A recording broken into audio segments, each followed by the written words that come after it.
ministro indiano quanto o presidente brasileiro são enablers do presidente Putin.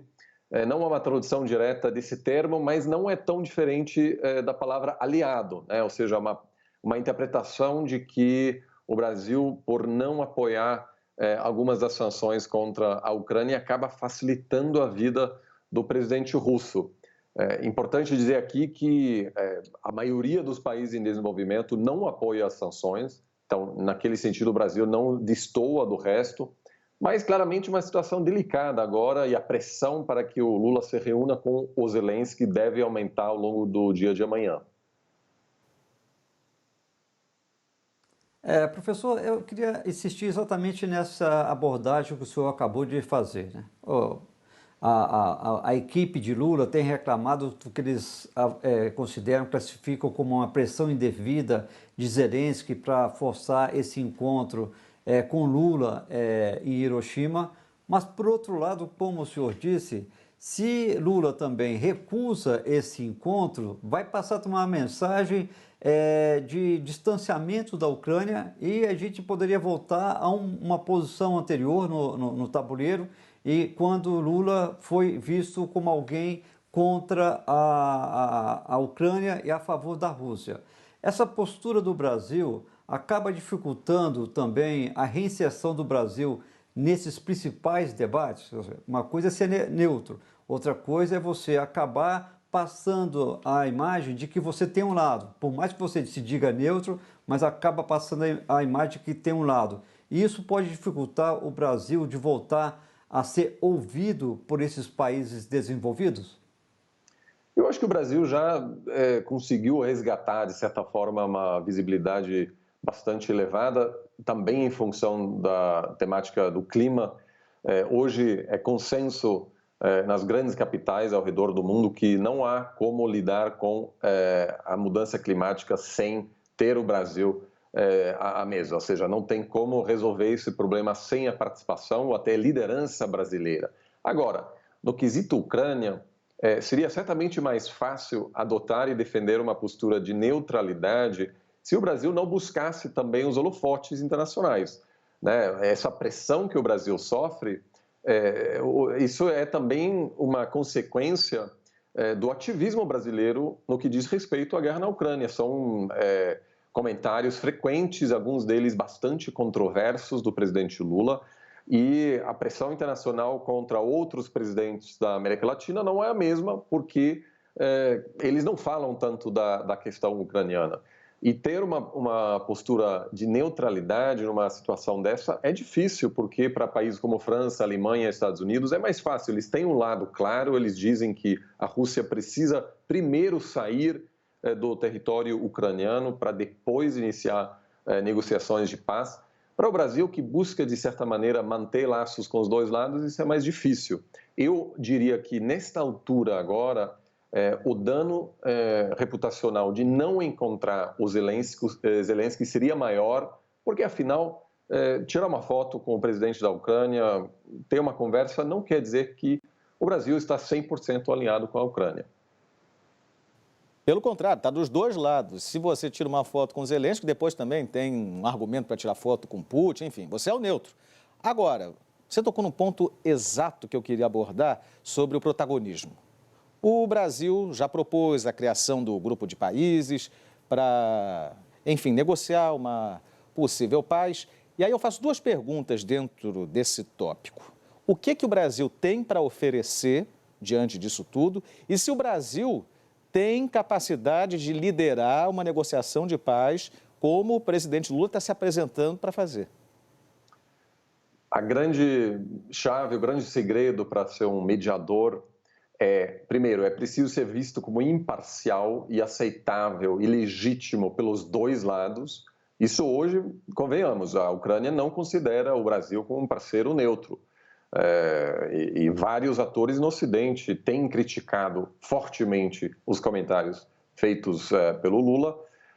Então, é questionável se o Brasil é visto pelo Ocidente e pela Ucrânia como um parceiro legítimo para liderar esse processo. Não estou dizendo aqui que haja outros países para ter esse papel, mas isso é a primeira questão. A segunda questão é que o mediador precisa ter a capacidade de obrigar os dois lados a aceitarem um compromisso que não necessariamente é parecido com aquilo que os dois lados tinham em mente na hora de iniciar as negociações. E isso, para mim, é talvez até mais difícil, porque a capacidade brasileira de empurrar a Rússia ou empurrar a Ucrânia em uma certa direção, isso é algo que o Brasil hoje me parece que ainda não tem.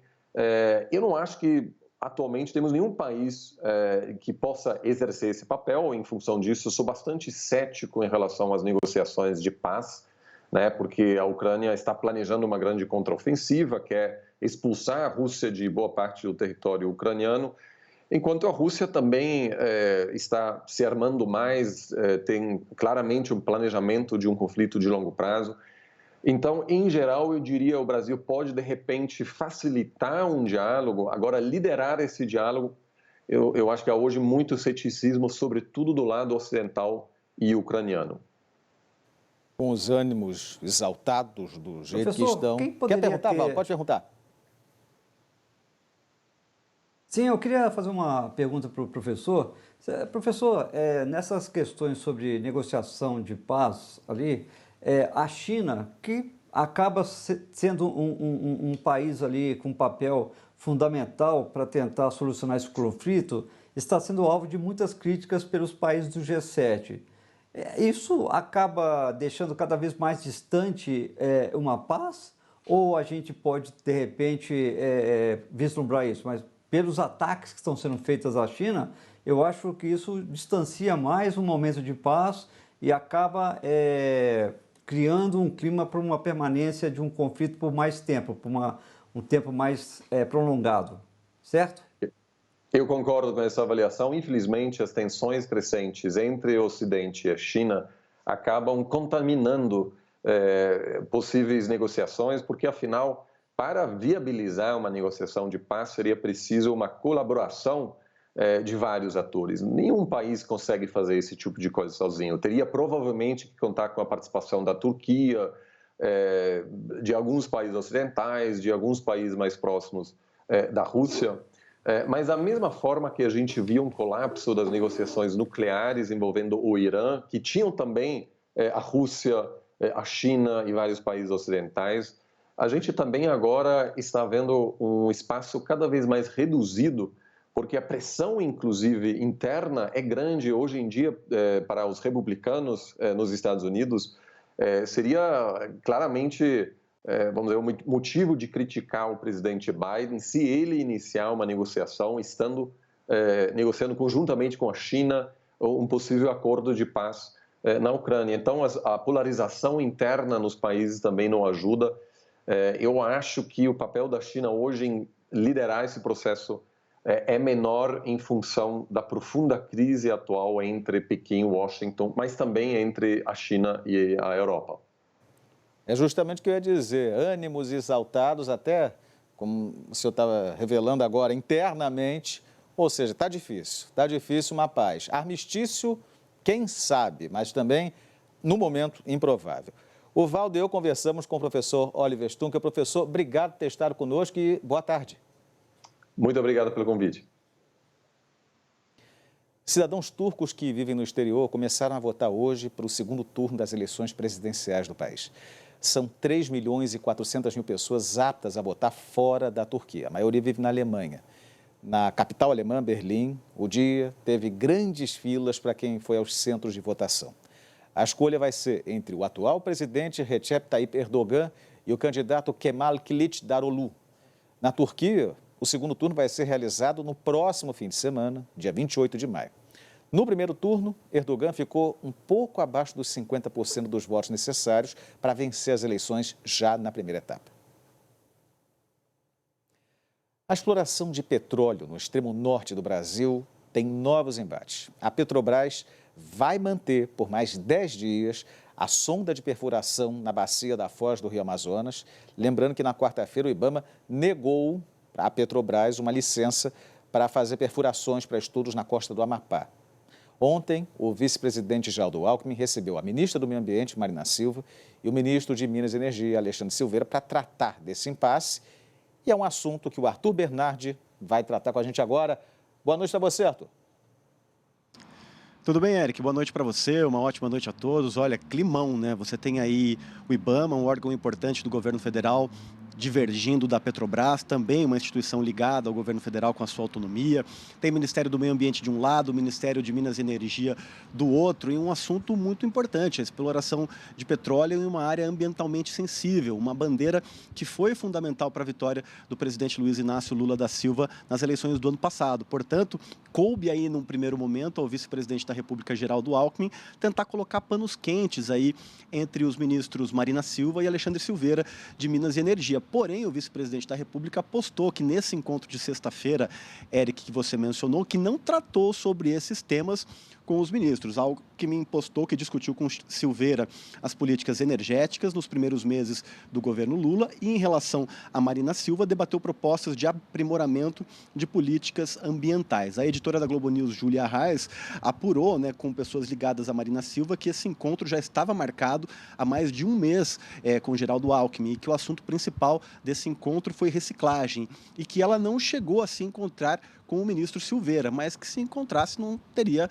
problema nenhum. Essa foi a apuração aí da nossa editora Júlia Arraes. Agora, o que isso quer dizer? Que a mediação mesmo entre os ministros Alexandre Silveira e Marina Silva vai ficar por conta do presidente Luiz Inácio Lula da Silva quando retornar aqui ao Brasil para tratar desse tema espinhoso, né? Lembrando um pouquinho da confusão, a Petrobras disse que vai manter por 10 dias a sonda de perfuração de poço de petróleo na bacia da Foz do Rio Amazonas. A estatal responde ao Ministério de Minas e Energia para manter a exploração, mesmo depois de o IBAMA negar uma licença ambiental para que essa exploração seja feita lá no norte do país. A Petrobras sustenta que atendeu a todos os requisitos do processo de licenciamento. E a companhia disse que vai recorrer da decisão do IBAMA antes do prazo final. Esse prazo final é até a próxima quarta-feira, dia 24 de maio. Lembrando também que na quarta-feira dessa semana, o IBAMA negou esse pedido de licença feito pela Petrobras para perfurar um poço no litoral do Amapá, na bacia da Foz do Amazonas. O IBAMA alegou que a Petrobras não apresentou garantias para a fauna local. Essa é uma questão bem espinhosa. A Petrobras já há alguns anos vem tentando conseguir licenciamento para fazer uma exploração de petróleo nessa região norte do país, o chamado Bloco 59, que é uma área que a Petrobras pretende, de fato, explorar petróleo na bacia da Foz do Rio Amazonas, na chamada margem equatorial. De acordo com a Petrobras, essa área tem um potencial de 14 bilhões de barris de petróleo, que compreende a região litorânea do Amapá até o Rio Grande do Norte. Por outro lado, agora falando da questão ambiental, a Foz do Amazonas é considerada uma região de alta relevância ambiental, biológica, com recifes de coral ainda pouco estudados, que se estendem por uma costa de mais de 1.350 quilômetros. A costa amazônica abriga, portanto, 80% também da cobertura de manguezais do país. Eric, aí dá para a gente entender, um pouquinho dessa disputa, A gente tem uma área ambientalmente muito rica e pouquíssimo estudada, ao mesmo tempo com um potencial petroleiro altíssimo também, Provavelmente aí vai caber ao presidente Luiz Inácio Lula da Silva mediar aí essa situação e depois determinar qual caminho vai ser percorrido, Eric. Arthur, gostei do termo que você usou, que eu acho que é o que melhor resume essa situação. Climão. Literalmente, climão. O Arthur vai voltar a conversar conosco ao longo da noite de sábado. Obrigado, Arthur. Então, a gente vai seguir com esse assunto, mas agora falando com o Valdo. Valdo chegou aqui no telão e, Valdo, esse impasse, ele tem um cenário, um desfecho bem diferente do que de outro governo Lula, isso lá no início dos anos 2000, na primeira década. Explica pra gente o que você conseguiu apurar. O presidente Lula está num dilema, Porque você tem de um lado ali a Petrobras, o ministro de Minas e Energia, Alexandre Silveira, governadores aliados ali de estados aliados como Amapá, Pará, Jader Barbalho, que defendem a pesquisa nessa região da margem equatorial. Eles alegam que é uma margem muito promissora, A Guiana ali da inglesa já está explorando essa região com resultados muito positivos, encontrando muito petróleo, crescendo a produção de petróleo, ultrapassando a Guiana, está até ultrapassando a Venezuela. Se bem que a Venezuela hoje não é nenhuma referência, mas a Venezuela ela é dona das maiores reservas de petróleo do mundo, né? Mais do que a Arábia Saudita. Então, a importância desse avanço da Guiana Francesa, da Guiana, explorando essa margem equatorial. Do outro lado, temos os ambientalistas, o IBAMA, a ministra Marina Silva, com o seguinte recado: neste momento em que o mundo discute transição energética, a entrada numa economia verde, em que você vai deixando de usar combustíveis fósseis para centrar todo o seu foco, sua estratégia na exploração de energias renováveis, energia solar, energia eólica, hidrogênio verde, é o momento de você explorar petróleo numa região onde há um risco potencial, primeiro para a imagem, né? A imagem do Brasil explorando petróleo na foz do Amazonas, a Petrobras não diz 500 quilômetros, é longe, não tem risco, mas a imagem é ruim, e algum risco existe, né? E o IBAMA então foi contra essa licença para essa pesquisa e agora o governo está dividido, né? Você tem uma ala querendo explorar e outra ala contra. A mesma coisa que aconteceu no Lula 2, quando o tema que estava sendo discutido era a construção da usina hidrelétrica de Belo Monte. Naquele momento, opôs Marina Silva, que era ministra do Meio Ambiente, tal como agora, e a ministra Dilma Rousseff. Lula acabou ficando do lado de Dilma Rousseff e Marina Silva pediu demissão e saiu do governo, né? Será que isso vai se repetir agora?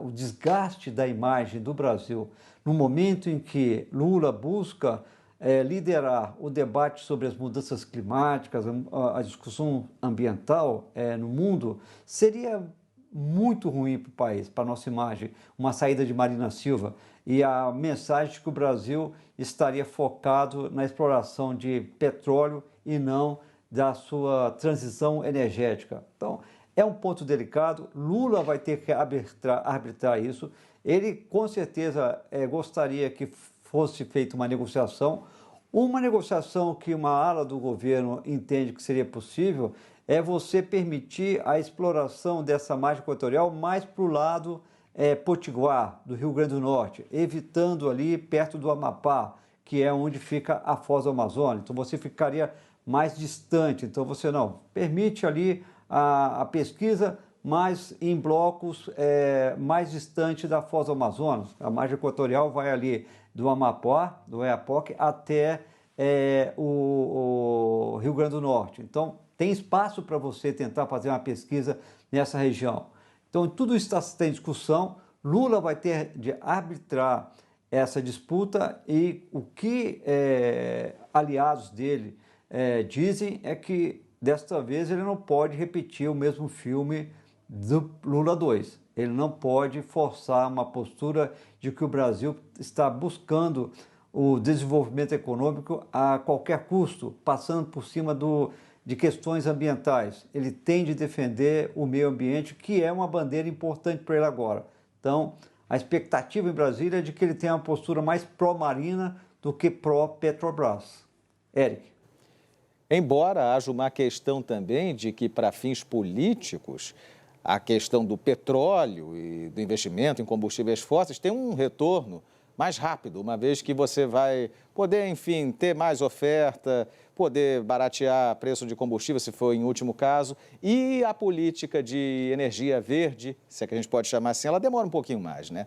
É mais de médio a longo prazo. Então, isso também é levado em conta, aí acaba sendo levado em conta em Brasília.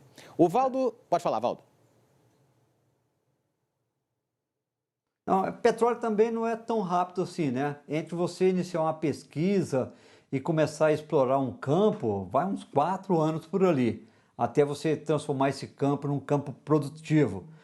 Mas é claro que isso faz parte do que as companhias petroleiras falam de você ficar renovando o seu estoque. Você tem que ir renovando o seu estoque com um período de... Você começa a pesquisa hoje visando substituir um estoque que vai se esgotar daqui 5, 6, 7 anos. Então, acaba virando uma pesquisa para o presente por conta do potencial seguinte. Daqui a pouco, a exploração da Petrobras hoje está muito forte na Bacia de Santos. Em breve, a Bacia de Santos pode começar em breve, que eu falo, breve, 6, 7, 8, 9, 10 anos, pode começar a declinar. Aí você precisa de ter reservas para substituí-las. Por isso que a Petrobras alega a importância de tentar pesquisar essa região da margem equatorial. Só que os ambientalistas são totalmente contra e realmente, do ponto de vista de imagem e de risco também, a Amazônia, o Banco Mundial soltou um estudo agora, os Estados Unidos estão defendendo isso, que é importante preservar porque a floresta em pé vale muito mais do que ela no chão. É claro que petróleo ali não vai atingir a mata, a floresta, mas você pode acabar contaminando aquela água ali perto. Esse é um risco para uma imagem de um país que pretende ser o líder da discussão da preservação do meio ambiente daqui para frente. Eric. Por outro lado, as reservas estimadas nessa margem equatorial são quase semelhantes às reservas conhecidas hoje no litoral brasileiro de petróleo. Ou seja, tem muito argumento aí a se levar em consideração dos dois lados, a gente só vai acompanhar. Ainda bem que a gente não tem que decidir nada, a gente só acompanha e traz para você. E o Valdo volta a conversar com a gente daqui a pouquinho. Até já, Valdo. Um projeto criado por um juiz de Minas Gerais leva serviços da justiça até comunidades indígenas do estado.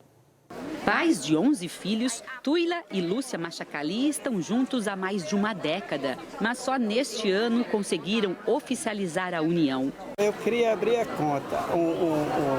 O gerente falou para mim, você tem o documento de casamento de civil, né? Casamento ficou bom para nós. José e Maria Nilza Machacali também têm uma vida juntos. São 30 anos de união, 8 filhos e 4 netos. A juíza reconheceu o relacionamento durante um mutirão no fim do mês passado, perto da aldeia em que eles vivem. Os Machacali estão entre os estados da Bahia e Minas Gerais. Só na região de Bertópolis e Santa Helena de Minas, no Vale do Mucuri, em Minas Gerais, são cerca de 2.500 indígenas que mantêm vivas as tradições.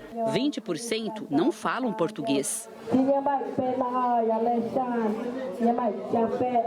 A ideia de levar a justiça para perto do povo Machacali e garantir o exercício à cidadania partiu do juiz Matheus Miranda, que durante 3 anos morou na região e conheceu de perto as dificuldades das aldeias. Nós fomos às comunidades indígenas escutar e ouvir os povos indígenas para identificarmos de que maneira a justiça poderia contribuir para os problemas que ali existem. Nós percebemos de que existe no Brasil um déficit, uma dificuldade de acesso à justiça pelos povos indígenas. O projeto idealizado pelo juiz foi abraçado pelo Tribunal de Justiça de Minas Gerais e por várias outras instituições. Em 3 anos, além dos 125 casais que conseguiram oficializar a união, mais de 250 indígenas tiraram a carteira de identidade e mais de 80 o título de eleitor.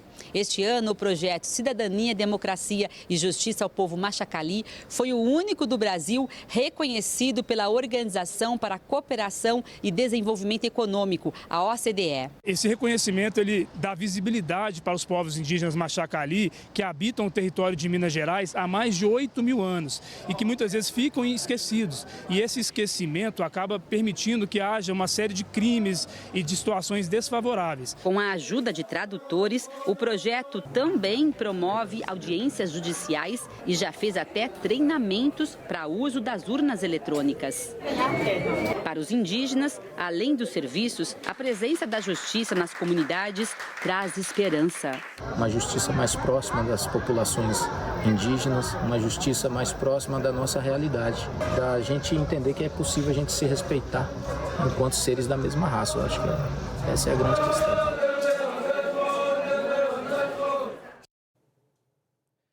A Polícia do Rio ainda procura o chefe do tráfico do complexo de Israel, na zona norte da cidade do Rio de Janeiro.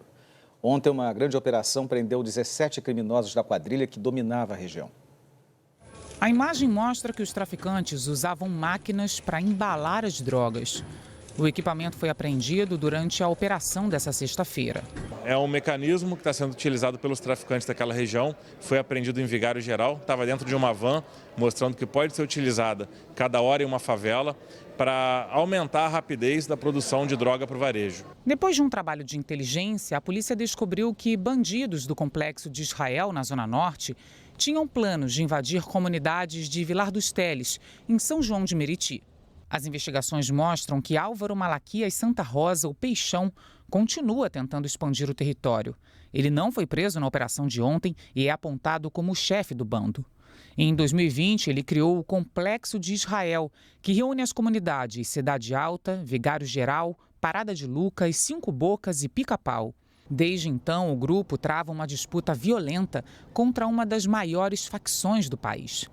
O bandido vai se aliando também a outras quadrilhas. Essa facção que domina essa região, ela já está comprovado que ela tem íntima relação de associação com milicianos e tem participado de diversas guerras aqui no estado do Rio de Janeiro, em especial na cidade do Rio de Janeiro. Entre os 17 presos na operação estão Alexandre Barbosa Germano Júnior, o BG, considerado o bandido número 2 do Complexo de Israel, Giovanni Barbosa Coutinho, o Stuart Little, Milton Santos da Silva, o Pivete, e o Wendel Rodrigues Oliveira, o Noventinha, o homem que tomava a frente em todos os confrontos. Ele é apontado pela polícia como o responsável pelos ataques na BR-040, em março desse ano. 10 dos presos estavam em um esconderijo que ficava dentro desse prédio. Na fachada da ONG, o nome, Projeto Multiplicação Social. Em cima do mapa, com bandeira do Brasil, o desenho de 2 fuzis. Mas, passando pela quadra de esportes, nos fundos do prédio, a polícia encontrou um local escuro. Embaixo da pia, uma porta de concreto e ferro, até com acionamento eletrônico. O bunker estava passando por reformas. Um cômodo ainda em construção e outro já com piso, banheiro improvisado e até energia elétrica. Ali, a polícia também encontrou 10 fuzis, uma metralhadora .50 capaz de derrubar uma aeronave e uma metralhadora .30. A ONG realizava algumas atividades próprias de organizações não governamentais, justamente para camuflar seu verdadeiro viés, que era esconder armamento do tráfico e esconder procurado da justiça. O bunker, construído pelos criminosos há mais de 3 anos, mostra que eles não se importavam de manter ali todo o arsenal, no mesmo local em que crianças brincavam. Até uma caixa de granada foi encontrada no esconderijo. Aí, ó. Pau de munição. A granada aí, a granada, cuidado. Peraí. A ONG, que servia de esconderijo, foi fundada em julho de 2021 pelo ex-traficante José Cláudio Fontoura Piuma, conhecido como Gaúcho. No local, foi encontrado este desenho com o rosto dele. A polícia vai analisar todo o material apreendido e só depois vai ouvir os responsáveis pelo espaço cultural. Os depoimentos vão fazer parte do inquérito que investiga a atuação do grupo criminoso no Complexo de Israel.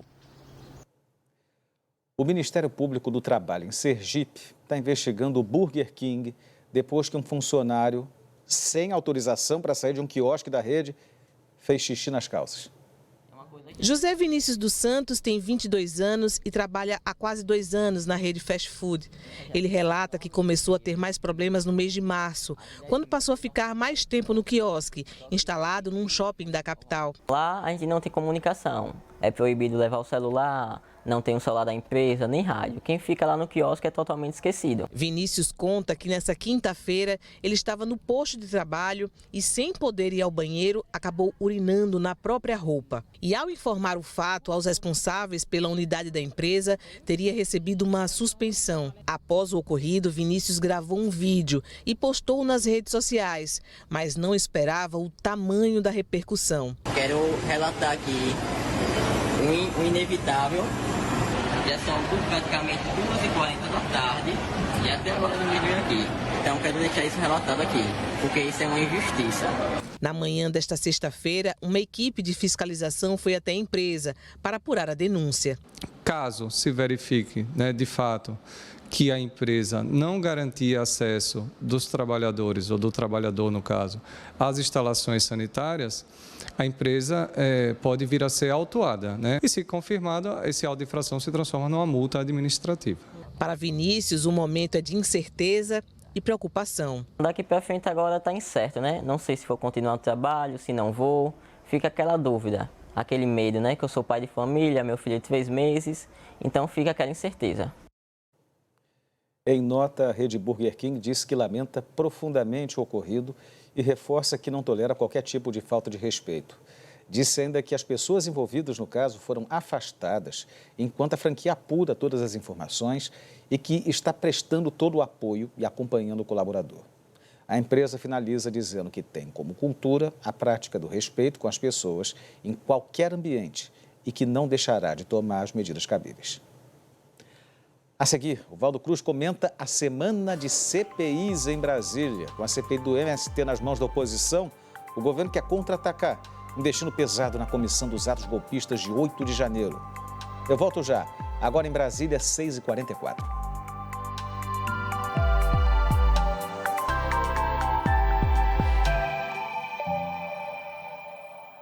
O impossível não é o fim, é o começo. O impossível dança, nada, vai longe. Para quem encara o impossível assim, ele vai de um sonho a fazer história com você. XP, o impossível é